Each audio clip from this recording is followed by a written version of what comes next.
Good morning. Welcome to Sky News Breakfast. The US President Joe Biden has said he is convinced his Russian counterpart, Vladimir Putin, has already decided to invade Ukraine. Speaking at the White House last night, President Biden warned that the US has reason to believe Russian forces intend to attack Ukraine in the coming days, targeting the capital, Kyiv. It comes with the Prime Minister Boris Johnson heading to the Munich Security Conference later today, where he will make a plea to world leaders that unnecessary bloodshed can still be avoided by pursuing a diplomatic route out of the conflict. Our US correspondent Martha Kellner reports. From the White House, a warning to the world. We have reason to believe the Russian forces are planning to and intend to attack Ukraine in the coming week, in the coming days. We believe that they will target Ukraine's capital, Kyiv, a city of 2.8 million innocent people. The US says their intelligence indicates that Russian President Vladimir Putin is already on the path to invasion. As of this moment, I'm convinced he's made the decision. We have reason to believe that. President Biden stressed the door to diplomacy is still open, but seemingly only just. A huge moment in this ongoing and unpredictable crisis. The Biden administration had been saying an attack was highly likely. They then said an attack was imminent. President Biden now saying he believes that President Putin has made his mind up to invade. Russia now poses such a threat from the sea and on the ground. They could stage an attack at any time. It might also come from the air. These satellite images showing a new deployment of more than 20 helicopters on Russia's border with Ukraine.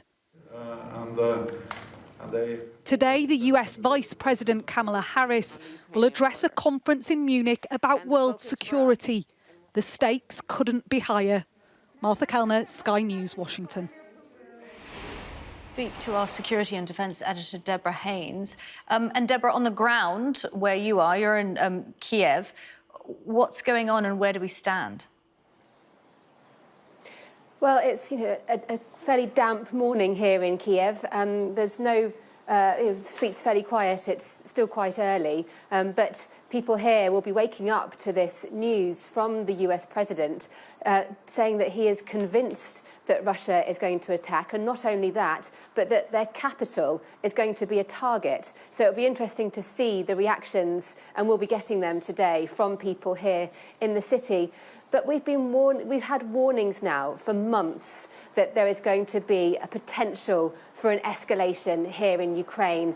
And now, over the course of the last 2 or 3 days, events have started to move very rapidly, and also mirroring what Western officials have been warning would potentially be the chronology of events. First of all, we had that spike in shelling across the line of contact in the east of Ukraine, which has been basically a frozen conflict for 8 years since Russia-backed separatists seized territory there.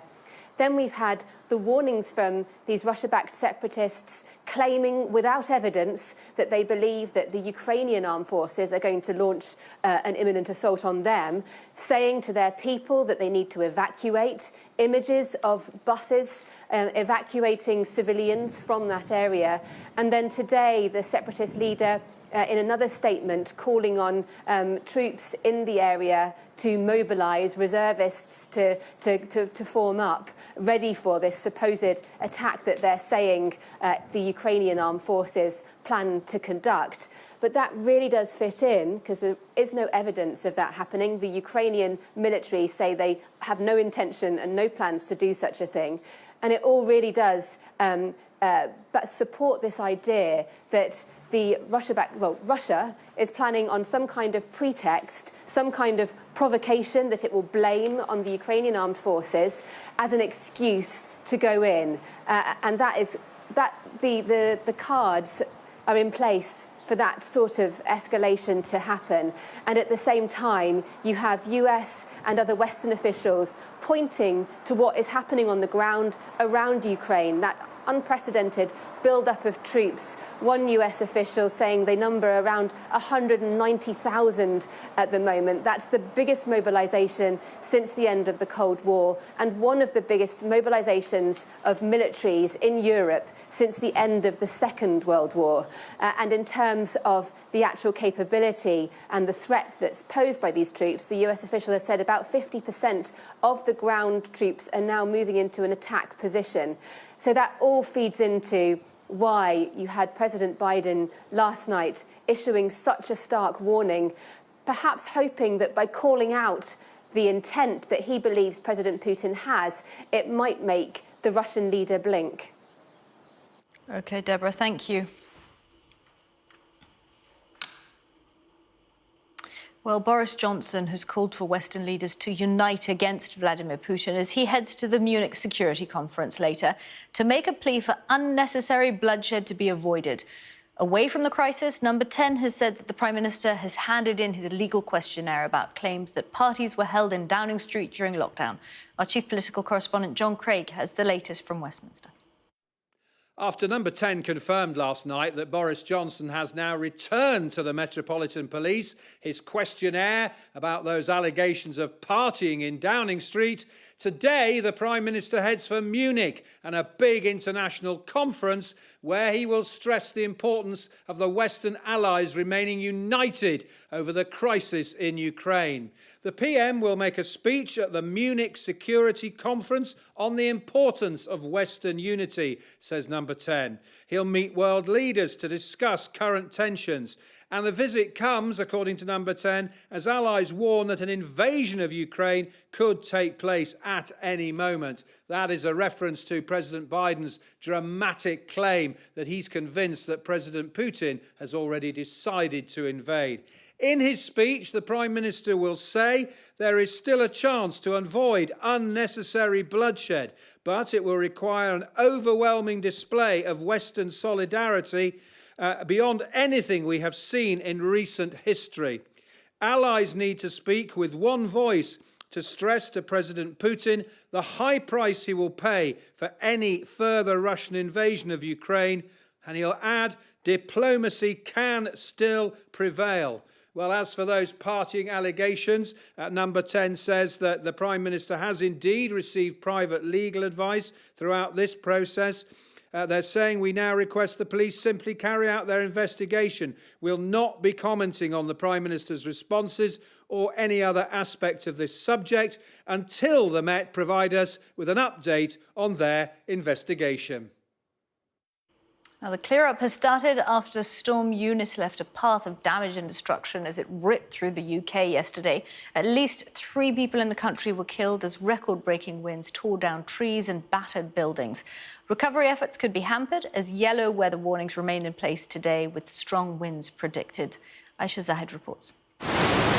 Predicted to be the worst storm in decades, Eunice hit with devastating winds, reaching record speeds of up to 122 miles per hour. Red weather warnings led to tragedy as multiple lives were claimed. The first confirmed death in England was here in Haringey in North London. A woman in her 30s lost her life to Storm Eunice after a tree fell on the car she was travelling in. Fatalities were also reported in Merseyside, Hampshire and Ireland. Either flying debris or falling trees were responsible. While coastlines were battered, Eunice's rage was felt across much of Britain. Struggling to withstand the weather, travel was brought to a halt. Train services suspended, roads treacherous, and planes struggling to land at Heathrow. As the storm moved over England's capital, the severity of London's first ever red weather warning became apparent as winds ripped into the roof of the O2. There'll be downstream effects from the course of the past 24 hours. Trains cancelled across the country, ferries cancelled, transport disrupted, heavy snow as well across the north of the UK. So impacts will be felt for several days to come as we try to return back to normal with travel in particular. A yellow weather warning for wind remains in place for parts of the South and South Wales. The worst may be over, but the trail of destruction is extensive and will likely cause more disruption over the weekend. Aisha Zahid, Sky News. Sky's Milena Veselinovic is in southeast London for us this morning. And Milena, a lot of damage done there at the O2 Arena yesterday. Yes, those winds were really felt here. First time a red wind warning was issued for London and the southeast. And if I move away, you can take a quick look, perhaps, how that dome of the O2 was battered and that tent was really shattered to pieces. Now, the O2 will remain closed today so that the extent of the damage can be properly inspected. 1,000 people were evacuated yesterday, but luckily no one was injured there. Sadly, as we've heard from Aisha's report, at least 3 people were actually killed in the UK. 1 person also in the Republic of Ireland by either falling debris or by trees. Now, the gusts of wind reached 122 miles per hour just off the coast of the Isle of Wight. Things are much calmer today, but still it's not over. Amber warning still in place from 6 a.m. to 6 p.m. for South England as well as Wales, and travel disruption does continue. Now, the National Rail said that most trains won't be leaving this morning. Most operators will start either in the afternoon or tomorrow, and there's a speed limit as well across the entire rail network to allow train drivers to be able to brake if there's any obstruction on the tracks, such as trees. So this travel disruption really expected to continue throughout the weekend. OK, Milena, thank you. Well, some of this morning's other news now, and police in Canada say they have made more than 100 arrests and progress in dispersing truckers, raising authorities' hopes for an end to the 3-week protest against the country's COVID-19 restrictions. 1 officer had a minor injury, but no protesters were hurt. That's according to the interim Ottawa police chief. Last week, the Prime Minister, Justin Trudeau, enacted emergency war powers to remove those protesters. The boss of MI5, excuse me, has warned that Russia and China are trying to infiltrate Britain by targeting MPs, universities and businesses. Speaking to the Daily Mail, the Director General, Ken McCullum, called for an overhaul to the UK's espionage laws to deal with increasing interference from powerful neighbours. The NHS is to stop accepting money from the gambling industry to treat people suffering from addiction, as a record number of people seek support. The health service will fully fund its own gambling services from the 1st of April, instead of taking cash from the charity Gamble Aware, which is funded almost entirely by donations from the industry. A US Coast Guard vessel has offloaded more than 30 tons of cocaine and cannabis worth over $1 billion. It was seized at sea during a months-long deployment off the coast of South America. The haul, brought back to Fort Lauderdale in Florida, is one of the biggest in recent memory. Now, Charlie Chaplin was one of the most iconic and well-known comedy actors of the early 20th century. But a new documentary, The Real Charlie Chaplin, unearths his dark and scandalous private life, from being named as a genius entertainer to a dramatic fall from grace. Here's our arts and entertainment correspondent, Katie Spencer. What was the first moment that you really knew you were famous? I saw New York. He's here. This is the voice of silent movie icon Charlie Chaplin, recorded during a rare interview in 1966 and a chance to actually hear the man who was arguably the first ever global celebrity. I feel so free. I could do any mad, crazy thing I like. Because the films were silent, they could travel over the world and people from all backgrounds could kind of enjoy his films. And so he achieved a kind of fame that hadn't been possible before he came on screen. The public idolized Charlie. Chaplin's rise to fame was nothing short of meteoric, given how from the age of 4 he was in and out of this workhouse, now a cinema museum, after his mother was committed to an asylum. From here to an audience of 300 million. And while there is no question of his impact on popular culture, when it comes to Chaplin's private life, there is an argument that by modern standards, he wouldn't really be seen or heard. Can I ask how old you were when you married him? The documentary touches on how 3 of Chaplin's 4 wives were teenagers. Lita Gray was 12 when she acted with him. They married in Mexico when she was 16 and pregnant. In California, he could have been charged with rape. During their marriage, she said he'd fly into rages, he bugged her room and even pulled a gun on her. He was an extraordinarily complicated character and had an extraordinary canvas of a life. He was always acting. He didn't want people to know the real Charlie. Post-Me Too, it is a very current conversation, whether you can separate the art from the artist. Cancelling Charlie Chaplin, we cancel the stories of those women, and that is as equally problematic. Actually, what the journey is bringing those women's stories, which are still happen today over and over again, into the light. In silent cinema, language was no barrier, making his appeal universal. But as the debate over how we judge historical figures intensifies, to truly understand Charlie Chaplin, his legacy now feels far from black and white. I had grown up with the icon, but the man, I had no idea who the man was. Katie Spencer, Sky News. Let's get some more now on our top story. And the US President Joe Biden has said he's convinced his Russian counterpart Vladimir Putin has already decided to invade Ukraine. As tension between Russia and the West continues to rise, NATO allies have assured the world that an invasion from President Putin will lead to major sanctions. Let's speak now to NATO's former Director of Policy Planning, Fabrice Poitier. Fabrice, thank you so much for talking to us this morning. What do you make of what Joe Biden said last night? I think this is part of a general approach that the US administration has been following, which I think is quite smart, which is to preempt President Putin's next move. Remember, in 2014, we were all taken by surprise when they moved in Crimea and then in eastern Donbass. And I think the US administration is this time making a point of preempting to basically take away the surprise, the strategic surprise effect that Putin always does and always keeps for himself. So how is this going to play out, do you think? Because everyone thought Wednesday, possibly, he was going to invade, and then we had that day of unity. Now we've had Joe Biden coming out and saying this week, in the coming days, what's going to happen? Every time they alert the world to what they think the Russians are doing, the Russians won't do it? It's a kind of declaratory preemption.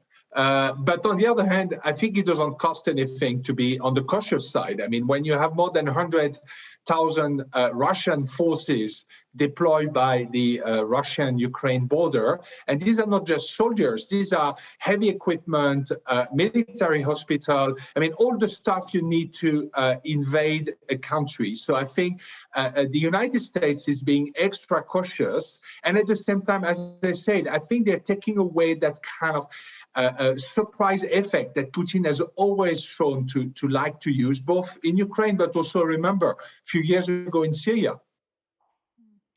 So the Munich Security Conference happening today. Interesting, they don't usually talk about their own backyard, but this conference, it's all about Ukraine, isn't it? What do you think will come out of that?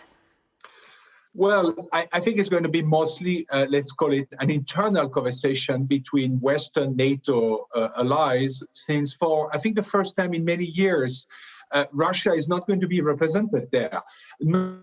Not that Foreign Minister Lavrov was saying things that were very new, fresh, constructive every time he was speaking, but at least symbolically, there was a Russian presence. Putin I think this time is going to be... Yeah. Has spoken there, hasn't he? Sorry? Putin himself has spoken at the conference. Yes, in 2007. And that speech was important because if you read it, he announced pretty much what he was not exactly doing, but his intention that actually have been expressed in 2008 in Georgia, then in Ukraine. So actually read Putin and look at what he does, because he's often quite coherent, even if that coherence is a threat to us and to Ukraine. Now, you used to work for NATO. Just how do you think NATO is looking in all of this? We've had one of our MPs, the head of the Defence Select Committee, saying, listen, they blinked. They should have gone into the Ukraine far sooner. They should be in there with their armies now. But then we've also heard Lloyd Austin in the last couple of days, the Secretary for Defence for the US, saying that he thinks NATO has never looked stronger. Well, I think the first reflex of NATO is always to look inside basically at protecting, assuring the defense of its own members. And I think this is where the conversation is now, and I understand they're making plans to augment the forces' presence on the NATO eastern flank. Which was the case already since 2014, but is going to be probably strengthened because of what Putin is threatening to do in Ukraine. Then I think the next question is, how do we work with others, including European Union, who has the kind of first responder power when it comes to sanctions? Because NATO is part of a bigger whole, also what the US does individually, that has to somehow make sense in stopping or warning Putin that the cost of action will be extremely high. Okay, Fabrice, thank you so much for talking to us this morning. Time for a quick look at the weather.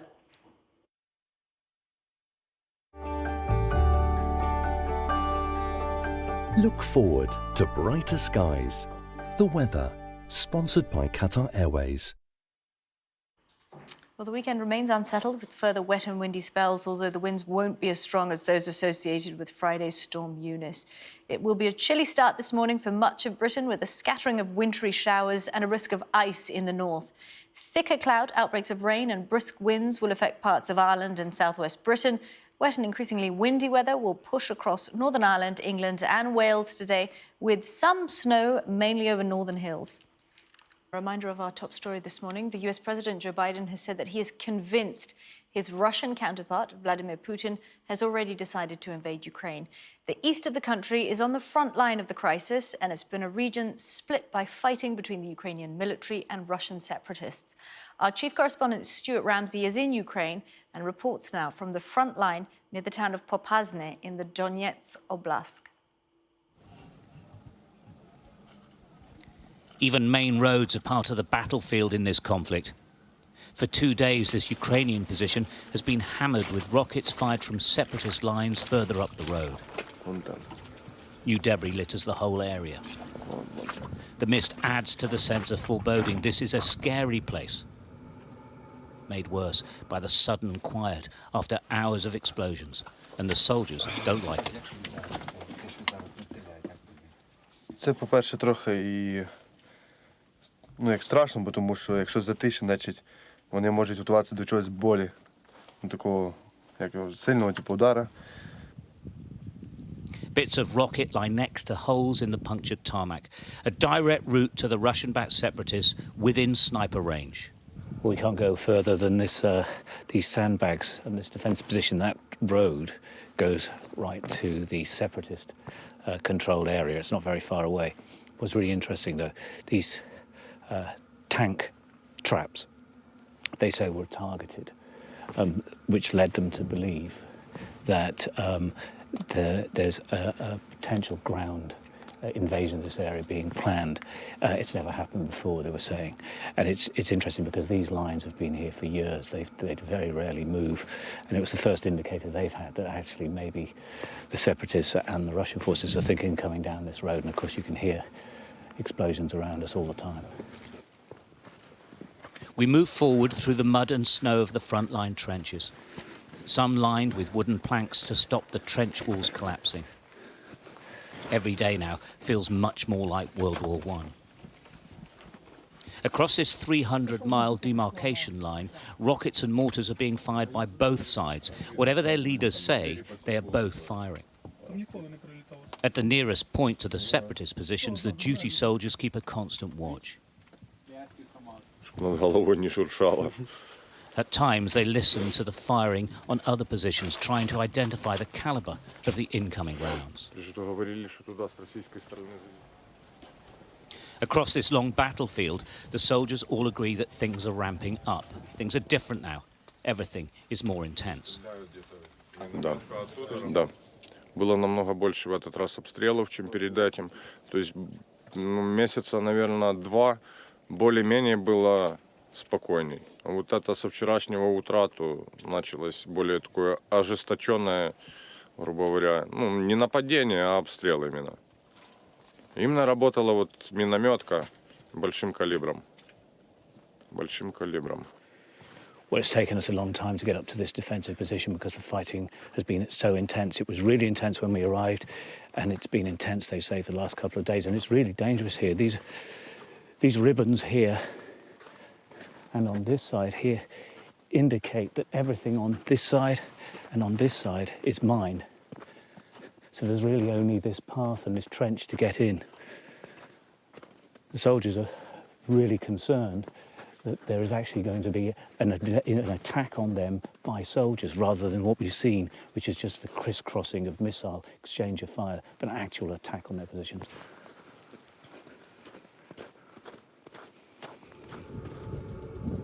So in their bunkers, they wait for their turn to once again take up guard duty in the trenches.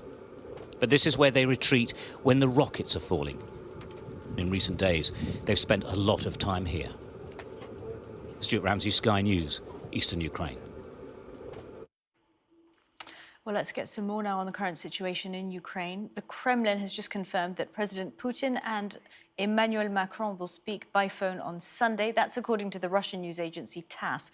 It comes as Ukraine's President Vladimir Zelensky confirmed he will attend the Munich conference later today. Taras Kuzio is a research fellow at the Henry Jackson Society. Taras, thanks so much for talking to us. So, a lot to get through. Let's talk about what Joe Biden had to say last night. What do you make of those claims from the US president that he thinks Vladimir Putin has already decided to invade Ukraine and will target Kyiv? Well, I think we're all pinching ourselves.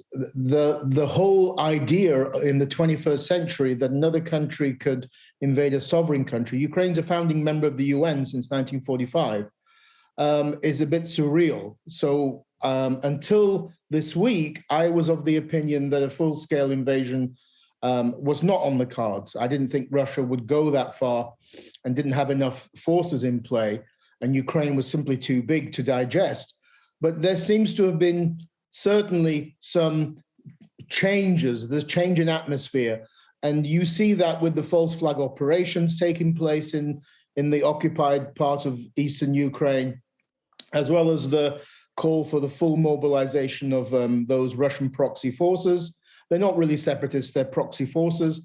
And thirdly, the evacuation of civilians living in that area. So there's obviously something going on. Putin can't do nothing after bringing so many troops, practically 200,000 troops to the Ukrainian border. So certainly something is on the cards. Let's talk about today. We've got Putin overseeing Russian drills that were brought forward from the fall. And then we've got this Munich conference going on. Zelensky saying he's going to be there. The UK's Boris Johnson's going to be there. Why do you think those nuclear drills were brought forward, even though Putin says that they're not a danger to anyone, any other country? And B, what do you think, what tangible, if anything, will come out of the Munich conference? Well, I mean, nothing much tangible will come out of the Munich Security Conference. Russia's boycotting it. So what will come out will be Western resolve, a show of Western unity, particularly NATO and EU, and also Western support for Ukraine. That will be on show.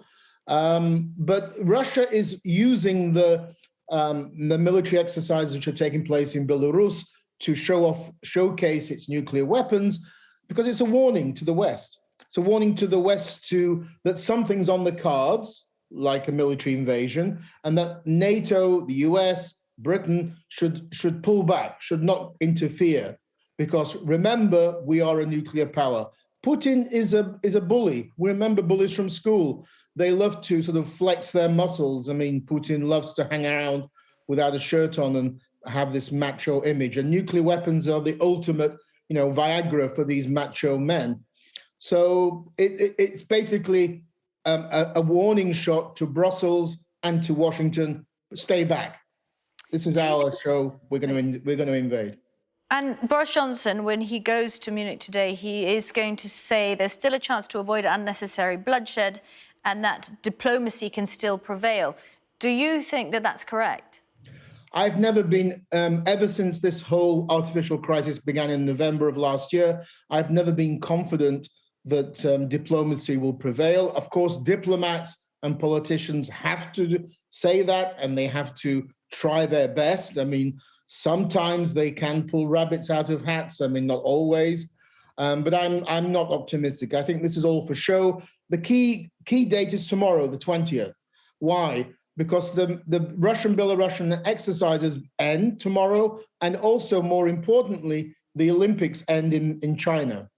And Russia has always not wanted to do something against Ukraine whilst the Olympics are still going on.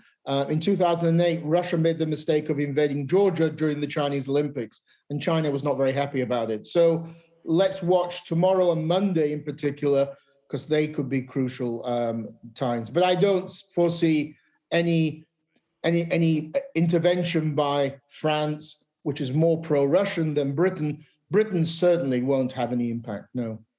Okay. Taras, thanks a lot for talking to us. Thank you. Again, you're watching Sky News Breakfast. With us this morning to look through the papers, journalist and author Genelle Aldred and writer and academic Mo Lovatt. There they are. Thanks a lot, guys, for coming back to talk to us. Genelle, why don't you kick off with The Guardian, page 2? Interesting, the BMA saying that the ending all COVID restrictions is premature. Yeah, they're saying it's premature. They're saying that it's actually not a data-led decision, and that once we leave the regulations behind, once there's no self-isolating, then the numbers of COVID will once again rise and kind of go through the population. And I agree with them in the sense that this is not a data decision, but I think it is a calculated decision by the government because of the fact we've been under regulations for 2 years. And I think it's in part a financial decision. I think if you remember right to the start of the regulations, it was all about protecting the NHS so they didn't get overwhelmed. That messaging kind of turned into something else to ensure that people did comply with lockdown. And I think that it's that mixture of really, really strong messaging plus time going by that I think has led to confusion as regulations end as to why they were in place in the first place. You know, we can't stay in lockdown forever. And I think what we have seen is that the halfway restrictions don't actually work. So when it's confusing, people tend to not comply. So I think the government are going with ending restrictions, and we can say whether or not we think it's Boris trying to please his backbenchers. But I think the fact remains regulations are very expensive and the taxpayer has to pay. And at some point, there's no good time to end it, but it does have to end at some point. It is interesting if you're looking at Hong Kong and what's happening there, because they've had this zero COVID policy, and now with Omicron, because they've got so many cases, everything is just overwhelmed. They just can't keep up. Mo, what do you think? Do you agree with the BMA that it's all a bit premature to end all restrictions? No, I don't really, because, I mean, you know, they talk about it not being data-driven, but what they're talking about is a single set of data, and that's the data on COVID. And in actual fact, there is all sorts of data emerging about some of the collateral damage of lockdown. And we know we've talked a lot about cancer diagnoses. We've talked about heart attacks at home, increased suicide. There's been an awful lot of collateral damage because of lockdown. And I don't think we can only live our life through the prism of COVID, nasty disease though it is. And, you know, the data we do have on Omicron is that it's a much more mild disease. I'm very much a fan of, if you're not feeling very well, stay home. And I've never understood people who come into the office when they've got a streaming cold or they've got the flu and pass it on. Have 24 hours, 48 hours in bed when you're feeling poorly and try not to spread disease. I mean, I think that has worked for us as a society. And as the threat from Omicron it makes the pandemic less of a kind of ongoing threat on our daily lives, because it's not just financial. I mean, financial means people's jobs. It means self-employed people not being able to kind of take opportunities. It means disruption to people's social lives, to their family lives, and all the rest of it. So I do think, you sort of notice that the public instinctively know when the risk is high and start wearing masks and social distancing and staying home, and when actually they're prepared to take that risk. And we do have the summer coming up. You know, this is a good time for us to kind of get out and about and try and restore some of the social fabric of our society, I think. Let's stay with this theme, because Guardian, page 28, the story of the Canadian truckers, Mo, talk us through that, because they have been there for 3 weeks now, haven't they? protesting against, it's basically the vaccine mandate of the Canadian government. Yes, it's COVID restrictions and the vaccine mandate, and that's compulsory vaccinations for truckers, particularly crossing the border between Canada and America. Now, this story worries me a lot, actually, because what they are doing is they are indulging in the lawful right to protest. And what we've seen from the Canadian government is an incredibly authoritarian, I would say, crackdown in terms of threatening to freeze bank accounts, taking away people's vehicle insurance so that they can no longer work. And we've heard of police, well, the Guardian is reporting police smashing windows and dragging truckers through that. I mean, even President Nixon, who's not necessarily the most illustrious president in US history, actually went and spoke to protesters when there was a kind of conflict between government and protesters. So, you know, whether you agree with the protest or not, and you know, there've been a lot of protests over the last 2 years. I do think, you know, lockdown and the pandemic has meant that people have taken to the streets and certainly kind of raised concerns. Whether you agree or not with the protest is really beside the point. The fact that you do have a lawful right to protest seems to be forgotten in some of the coverage of all this. Now, I'm not saying that I don't feel sympathy for the residents of Ottawa. You know, I think some injunctions have been taken out on the honking of horns. I have to admit that would drive me mad, but there are so many protests that drive me mad. But this seems to be a particularly strong reaction to, in a liberal country, the right to protest. Genelle, what do you think? Because this issue of people's right to protest has come up again and again and again throughout this pandemic, hasn't it? And Justin Trudeau, as you were just saying there, actually invoked emergency powers to get these truckers off the road. No, I agree with everything that Mo has said, really. I don't think you build trust that you're not an authoritarian state by then clamping down further on people. I think we're seeing increasingly our rights diminished in terms of the right to protest. And I think it is actually very, very, very worrying. And it comes kind of back to what we were talking about in the last hour about, you know, NATO and the West being the world's policeman. I think if this was happening somewhere else, they would be absolutely intervening, saying that citizens have the right to protest peacefully and to state their claim. And I think actually when we are really clamping down on rights and in the way that they have, and to come down further in terms of bank accounts and the police and all of the things that are going on, I think every citizen should be worried about the future of their free rights and the right to demonstrate against things that we believe to be unfair. In the end, you know, taxpayers, we pay for our countries to be run, and therefore we should have a say in how they're run and the opportunity to oppose things that we don't think are correct. Exactly, but also still get vaccinated because vaccines work. Genelle and Mo, thank you so much.